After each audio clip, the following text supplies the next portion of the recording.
This is All India Radio. In the program Spotlight, we now bring you a discussion on Gain for India at the World Economic Forum meeting in Davos. The participants are A.K. Bhattacharya, economic analyst, and Sonu Sood, AIR correspondent. The theme for the 4-day World Economic Forum ending today is History at a Turning Point. According to WEF President, the 2022 meet has happened at a time when the world is seeing more geopolitical and economic turmoil than in decades. Mr. Bhattacharya, what are the key issues on the agenda for World Economic Forum 2022? And what, according to you, are the chief takeaways for India from this year's meeting? Well, this year's meeting is more important than the many other past meetings of the World Economic Forum at Davos. The number one is that this is being held not at the usual time, at the end of January every year. Because of the COVID pandemic, this meeting is being held in the month of May, of course in Davos, in the Alpine resorts. Now, the subject, as you said, the history at a turning point, government policies and business strategies, actually come at a time when the global economic and political shifts are too obvious to be missed by anybody. It is not just because of the COVID-19 pandemic, but also because of the global reordering of priorities, reordering of the economic and political powers that have actually made everybody look afresh at one's priorities and focus areas.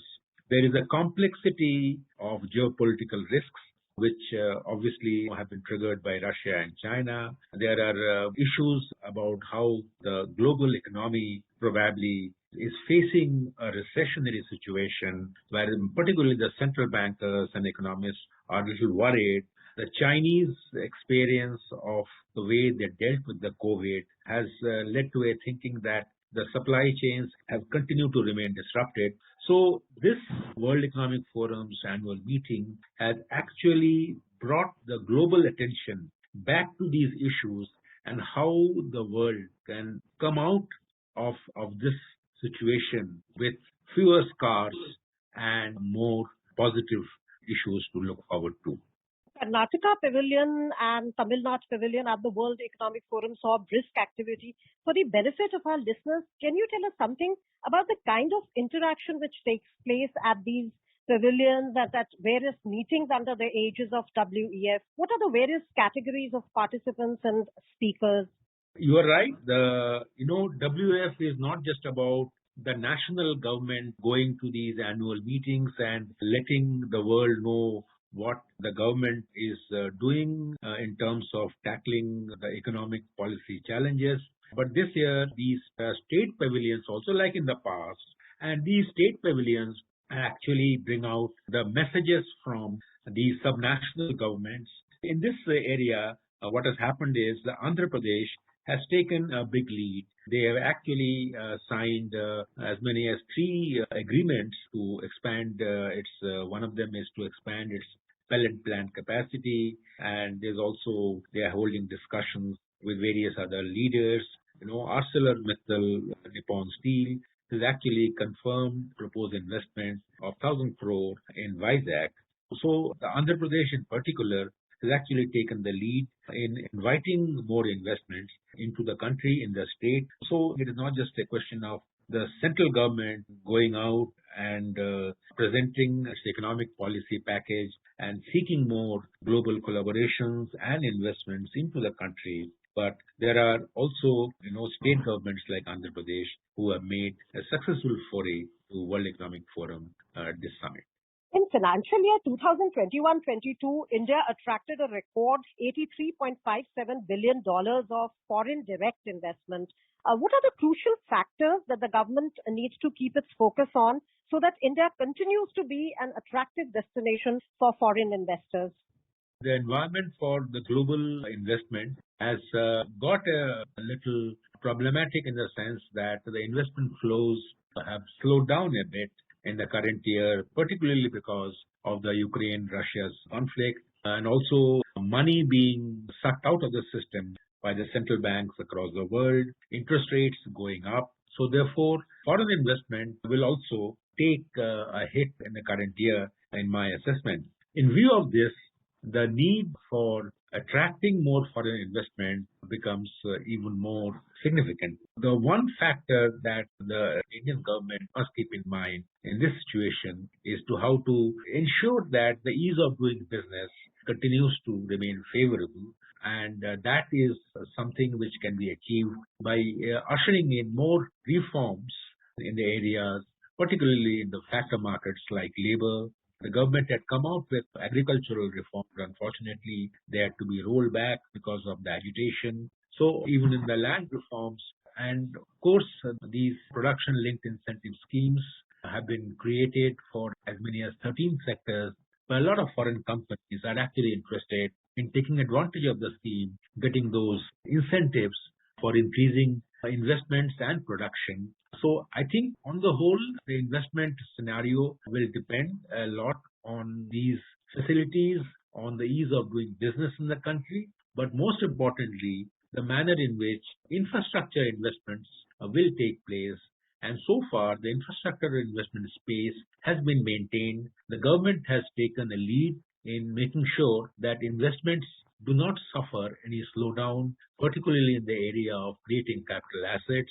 So these are factors which will help attract more foreign investment at a time when global flows of capital will probably see a slowdown.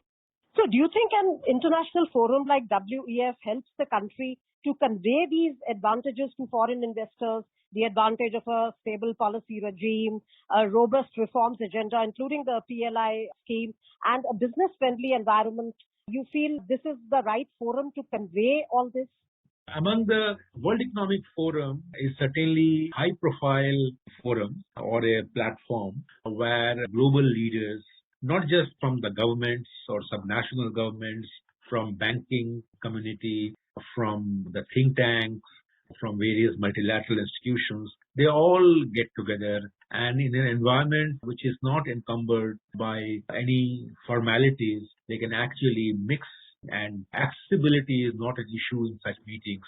So it is an opportunity for any global leader, including those from India, to convey what is happening in India and tell the Indian story and understand what is happening in the other countries where India can export more. Indian exports did very well last year, and it is important that how Indian exports continue to maintain its current pace. So for that, you need those global linkages to be renewed and expanded. So therefore, World Economic Forum is an opportunity where the Indian government, the state governments, Indian businesses, remember a large contingent of Indian business leaders are also in Davos for this meeting, where you can actually attract people to come to India. You can look for new markets, develop networks, which are very, very useful in enhancing your growth prospects. Will supply chain disruptions due to the Ukraine-Russia conflict and the pandemic, including China's zero-COVID policy, prompt global companies to build up resilience and expand their manufacturing base to countries with welcoming business environment and a stable policy regime like India, and give a boost to Make in India for the world? To an extent, the supply chain disruptions in China can be seen as an opportunity for India to occupy a space that may be vacated by the Chinese economy. But at the same time, that opportunity can be exploited only if the Indian policy environment becomes more attractive, Indian trade policy becomes more attractive. Remember that a supply chain advantages can be availed only if a country has a very proactive, open, exchange rate determined and not tariff determined trade policy. So if India wishes to take advantage of the supply chain disruptions in a positive way by drawing more investments or establishing new trade linkages, it will be important to make the country's trade policy and investment policies, particularly in some sectors where we have seen some foreign investors pulling out of the country. So that will be very, very critical because India is relatively a large market and a lot of foreign companies would like to look at India as an alternative to the Chinese economy because of the supply chain disruptions there. So it is an opportunity and it will depend on how well India and Indian business leaders take advantage of this opportunity. High inflation, as you said, has become a worldwide situation. How do you evaluate the discussion on this major issue at WEF? Can we hope that commodity prices will show some relief due to the international cooperation? I think inflation is not going to be an easy problem to tackle going into the next few months. There are no clear signs of the direction that the Russia-Ukraine conflict will take. Crude oil prices, although they have stabilized at around $10 a barrel, they are not showing any immediate signs of any further decline. So the crude oil prices will remain elevated for at least the next few weeks, if not the next few months. So therefore, inflation and also the commodity market flaring up. So in such a situation, it will be important to accept that inflation is a problem that is not going to disappear or get tackled very soon. So we need to take appropriate policy decisions to address the adverse effects of inflation on the domestic economy, on the domestic consumers. So which is what the government is right now is focused on. So inflation is not a transient problem. It is going to be a problem that is going to trouble us for some time to come. In such a situation, I think it would be good to introduce a policy package by which domestic demand can be revived and the markets can be used to your own advantage so that the adverse effects of inflation can be mitigated somewhat. Apart from facilitating investment and international flow of finance, boosting international transfer of technology is another major objective of such forums. Do you see India benefiting as a recipient and also helping other nations with its technological know-how? I think technology is a very important area, and the World Economic Forum is certainly a platform where India can not only look at collaborations with developed countries and their technology players. India is also a reasonably large player in the field of technology. I think the unicorns have done very well of late, and they have used technology in a very innovative way. So I think WEF certainly offers that opportunity. And technology is one area which, to a great extent, can mitigate the adverse impact of both inflation as well as demand dip that the world as well as the Indian economy need to be concerned about. Remember that the IMF's International Monetary Fund's Deputy Managing Director Geeta Gopinath at WEF only talked about how the developed economies will come back to their pre-COVID levels maybe by 2024, but the developing economies may take a little longer to return to their pre-COVID state of growth trajectories. So therefore, it is incumbent on developing economies like India to take note of these prognostications and take necessary policy steps and draw the right conclusions and forge necessary collaborations through participation in forums like the WEF Economic Forum's meeting to take full advantage of the situation. What developments in the WEF have taken place, if any, in more opening up of trade barriers and relaxation of protectionist approach by developed countries to help emerging economies, including India? Unfortunately, one cannot say that any positive development has taken place in this area. Since the launch of the World Trade Organization and the regime put up by the WTO, the last few years, the whole world has moved back on globalization to some extent, and particularly on trade. Many countries have become repugnant or averse to opening up trade through tariff rationalization or tariff reductions.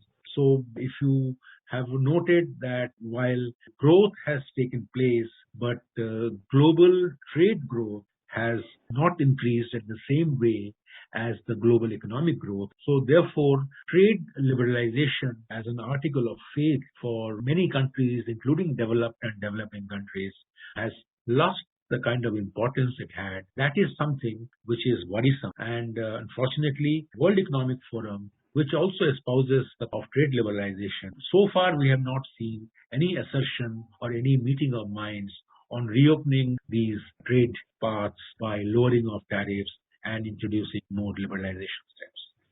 Mr. Bhattacharya, thank you so much for this enlightening discussion. Thank you. You were listening to a discussion on gains for India at the World Economic Forum meeting in Davos. The participants were A.K. Bhattacharya, economic analyst, and Sonu Sood, AIR correspondent. This program was produced and presented by the News Services Division of All India Radio.